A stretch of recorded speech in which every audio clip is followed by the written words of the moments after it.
Friends, आज हम लोग साइंस के अंतर्गत ही अपना एनवायरनमेंट देखेंगे, पर्यावरण देखेंगे। उसमें कुछ इंपॉर्टेंट बातें हैं, उसको समझने की कोशिश करेंगे। सबसे पहले ये देखा जा रहा है हम लोग कि आदिमानव को जो भौतिक पर्यावरण की कार्यात्मकता है में किस प्रकार की भूमिका थी। अगर हमसे पूछा जा रहा है कि आदिमानव जो है ना भौतिक पर्यावरण में कैसे था, तो वह पाता और दाता की भूमिका में था। मतलब कि वो उसको क्या मिल रहा है और क्या वह नेचर को दे रहा है। ठीक है, कौन सा मानव, फिर अगला पॉइंट ये कह रहा है कौन सा मानव पर्यावरण का विध्वंसक है, यानी जो विध्वंस कर रहा है, विनाश कर रहा है, या किस मानव ने सबसे ज़्यादा विनाश किया है, तो वह हमारा था प्रौद्योगिकी मानव। प्रौद्योगिकी मानव जो था इसने सबसे ज़्यादा विनाश किया है। ठीक है, फिर कौन सी विद्या ने मानव को सामूहिक जीवन प्रदान किया। ठीक है ना, यानी आदमी समूह में रहना कब शुरू कर देता है, जब वह पशुपालन शुरू कर देता है। यानी अगर हमसे पूछा जा रहा है कि पशुपालन से हमारा क्या फ़ायदा हुआ, तो पशुपालन से हमारा ये फ़ायदा हुआ कि हम लोग समूह में रहना शुरू किए। या समूह में रहना क्यों शुरू किए, क्योंकि हमने पशुपालन करना शुरू कर दिया। ठीक, खेती की सर्वाधिक पुरातन प्रणाली कौन सी है, तो सबसे पुरानी खेती की अगर प्रणाली पूछा जाए, कौन सा तरीका ऐसा है जो खेती का सबसे पुराना तरीका है, तो ये क्या था, ये है झूम खेती। विश्व तथा भारत में आज भी झूम या स्थानांतरित खेती कहाँ प्रचलित है, तो ये सबसे ज़्यादा कहाँ पाया जाता है, दक्षिण व दक्षिण पूर्वी एशिया तथा पूर्वोत्तर भारत में। दक्षिण और दक्षिण पूर्व एशिया तथा पूर्वोत्तर भारत में आज भी क्या पाया जाता है, झूम खेती पाई जाती है। ठीक है, सांस्कृतिक पर्यावरण के विभिन्न तत्वों का विकास एवं संवर्धन किस काल में हुआ, तो ये हुआ था कृषि विकास के विभिन्न चरणों एवं अवस्थाओं में। फिर पर्यावरणीय समस्याओं का प्रादुर्भाव कब से हुआ, यानी पर्यावरण में जो हमारी समस्याएं आई ये कब से आई, तो ये आ गई कब से, औद्योगिक क्रांति एवं आर्थिक निश्चयवाद से। ठीक, मेघ बीजन में किन यौगिकों का प्रयोग किया जाता है, तो ये किया जाता है ठोस CO2 और आयोडीन को।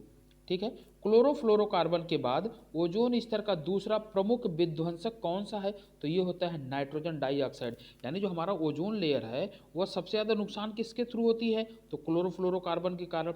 और उसके बाद सबसे ज़्यादा जो दूसरा सबसे ज़्यादा उसको नुकसान करने वाला तत्व है वह है हमारा नाइट्रोजन डाइऑक्साइड। ओजोन स्तर के झरण का सबसे पहले पता किसने लगाया था, तो ये पता लगाया था जोसेफ फॉरमैन ने 1885 में, इंग्लैंड के हैं ये।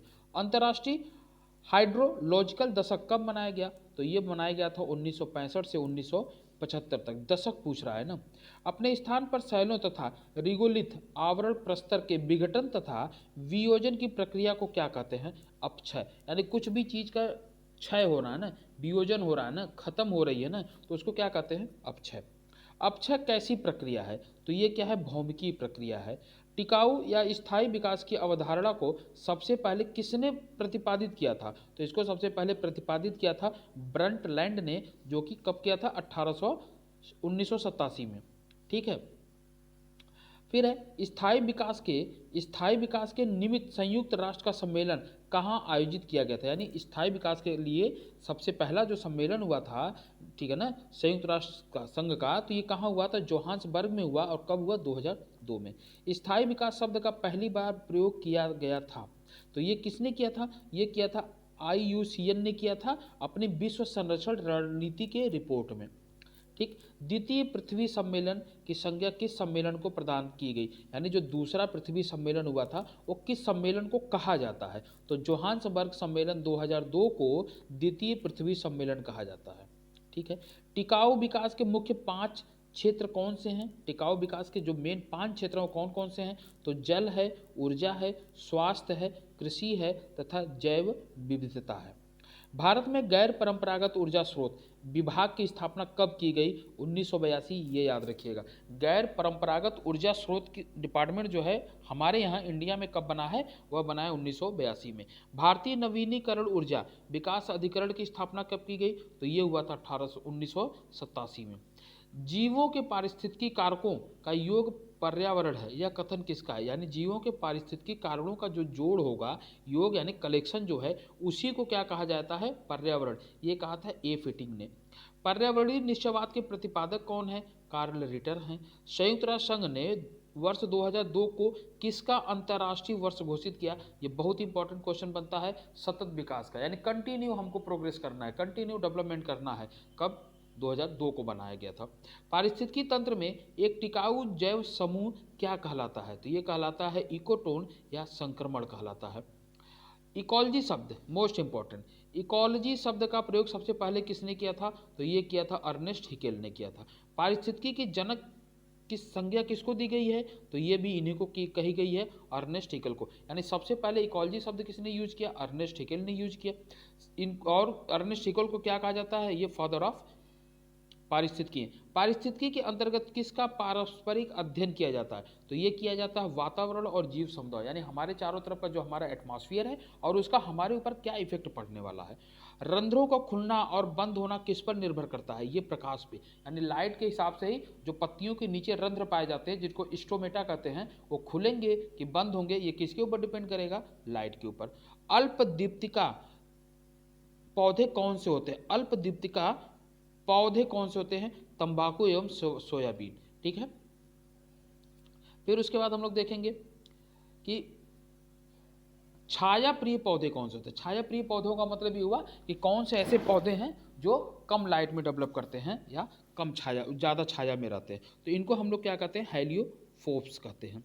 ठीक है। एंजाइम क्रियाशीलता का सर्वोत्तम ताप क्या है? यानी किस टेम्परेचर पे एंजाइम सबसे ज़्यादा एक्टिव रहता है? तो वह रहता है 25 से 35 डिग्री सेंटीग्रेड पे। इससे कम कर देंगे तब भी उसकी एक्टिविटी कम हो जाएगी, और अगर 35 से ज़्यादा कर देंगे तो भी वो डिस्ट्रॉय होने लगता है और उसकी एक्टिविटी कम होने लगती है। तो सबसे अच्छा सुटेबल टेम्परेचर एंजाइम्स के लिए क्या होता है? वो होता है 25 से 35। किस तापक्रम पर एंजाइम का विद्युतीकरण हो जाता है? तो ये 60 से 70 डिग्री सेंटीग्रेड पे। भारत में अल्पाइन वृक्ष किस ऊंचाई पर मिलते हैं? अल्पाइन वृक्ष चाहिए तो 3600 से लेकर के 4000 मीटर तक जाना होगा। वाष्पोत्सर्जन किस प्रकार की क्रिया है? तो ये एक जैविकी क्रिया है, यानी जीवित प्राणियों में होगा ये। ठीक है। अंकुरण के लिए बीजों को कम ताप पर रखना क्या कहलाता है? इसको कहते हैं बसंतीकरण। मरुद्भिद पौधों में प्राय पत्तियां किसमें बदल जाती हैं? कांटों में, जैसे नागफनी। आर्द्रता को किसमें मापा जाता है? तो इसको सापेक्षिक आर्द्रता की प्रतिशत इकाई होती है। ठीक है ना। वनस्पतियों में सड़ने से कौन सी गैस निकलती है? मेथेन निकलती है। अक्सर क्वेश्चन पूछा जाता है कि धान के खेत से कौन सी गैस निकलती है? तो वहाँ से निकलता क्या है? मेथेन निकलता है, क्योंकि वहाँ पे मेथेन, धान का पौधा नहीं सड़ता है लेकिन उसमें जो घास फूस होते हैं ना, जो वीड्स होते हैं वो सड़ते हैं, जिसके कारण वहाँ पे निकलता क्या है? Methane gas. वायुमंडल में आर्गन गैस कितनी मात्रा में? आर्गन पूछ रहा है, तो आर्गन जो है ना 1% से भी कम है, 0.93%। सभी पौधों के सभी पोषक तत्वों में युक्त कार्बनिक पदार्थ क्या कहलाते हैं? तो इसी को ह्यूमस कहते हैं। ठीक है। श्वसन मूल किस प्रकार की वनस्पति में मिलता है? मैंग्रोव प्लांट्स में श्वसन मूल मिलता है रिस्पायरेशन के लिए। कवक का किसी पौधे की जड़ के साथ सहजीवन क्या कहलाता है? तो माइकोराइजा कहते हैं इसको। अगर कवक किसी पौधे की जड़ से लग जाए तो इसको माइकोराइजा कहते हैं। कीट भक्षी पौधे क्या अपना भोजन स्वयं बना सकते हैं? तो हाँ, बनाते जरूर हैं। कीट भक्षी इनको इसलिए कहते हैं क्योंकि ये कीटों को खाते हैं, उनको डाइजेस्ट कर लेते हैं। किस लिए डाइजेस्ट करते हैं? क्योंकि इनको नाइट्रोजन की कमी रहती है। ये दलदली भूमि में होते हैं, हमारे यहाँ मेघालय में पाए जाते हैं। ठीक है ना। तो इसलिए ये कीटभक्षी पौधे होते हैं, नाइट्रोजन की कमी के लिए। जब दो भिन्न पौधों का संबंध खाद्य के लिए न होकर रहने के लिए होता है तो ऐसे संबंध को क्या कहते हैं? तो इसको कहा जाता है अधिपादप। मतलब ये भोजन के लिए डिपेंडेंट नहीं है एक दूसरे के ऊपर, बल्कि ये सिर्फ रहने के लिए, आवास चाहिए इनको। ठीक। यूट्रिकुलेरिया, नेपेंथिस, डायोनिया एवं ड्रोसेरा कैसे पौधे हैं? तो ये सभी के सभी कीटभक्षी पौधे हैं, यानी नाइट्रोजन की कमी है इनके अंदर। पारिस्थितिकी अध्ययन की आधारभूत इकाई क्या है? तो इसकी आधारभूत इकाई है पारिस्थितिकी तंत्र। पारिस्थितिकी तंत्र का मुख्य चालक बल किसे माना जाता है? तो इसको कहते हैं सौर्यिक विकिरण, यानी जो सूर्य के थ्रू जो हमारा विकिरण आता है फोटॉन्स के रूप में, उसी को कहते हैं। ठीक है ना। मुख्य चालक कि कौन उसको चलाता है? तो सन रेज ही चलाती हैं, क्योंकि अगर सन रेज नहीं रहेंगी तो कुछ नहीं होगा। आहार जाल की विविधता में वृद्धि का पारिस्थितिकी तंत्र पर क्या प्रभाव पड़ता है? तो ये क्या करता है? उसकी स्थिरता में वृद्धि होती है। ठीक है।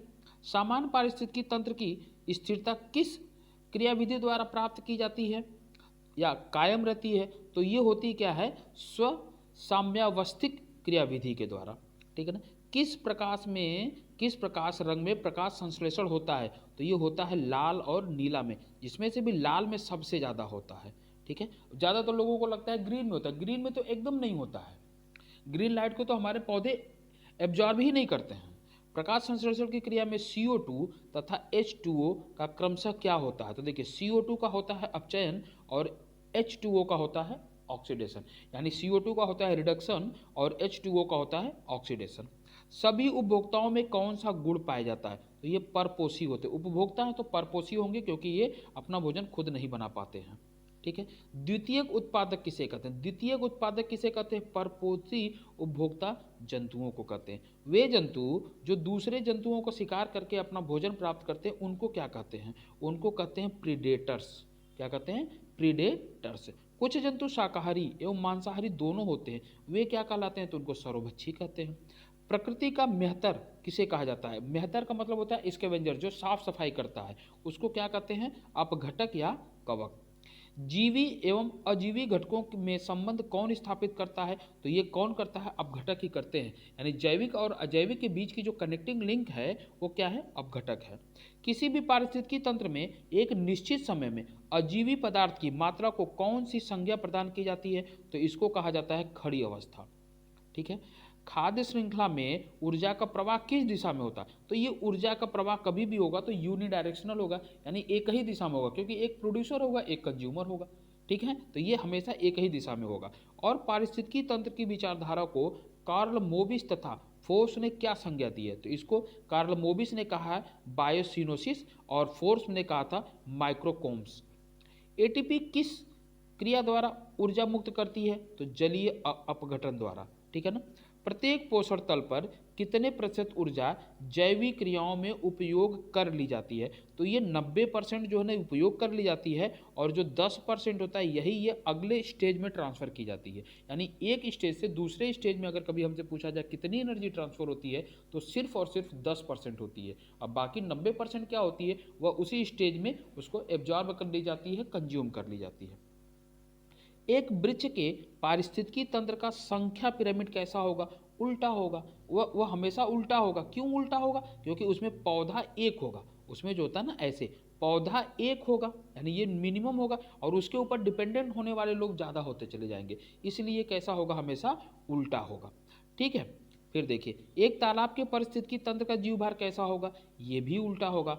पेड़ के का बनाएंगे वह भी उल्टा होगा। ठीक है। एनर्जी का पिरामिड हमेशा सीधा होगा, ये याद रखिएगा। प्रत्येक पोषक तत्व में जंतु कितने परसेंट ऊर्जा अगले तल को देते हैं? तो 10%। 10% ये अगले तल को दे देते हैं और 90% कंज्यूम कर लेते हैं।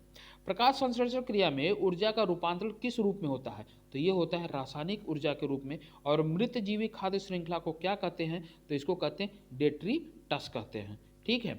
मिलते हैं हम लोग अगली वीडियो में, तब तक के लिए थैंक यू।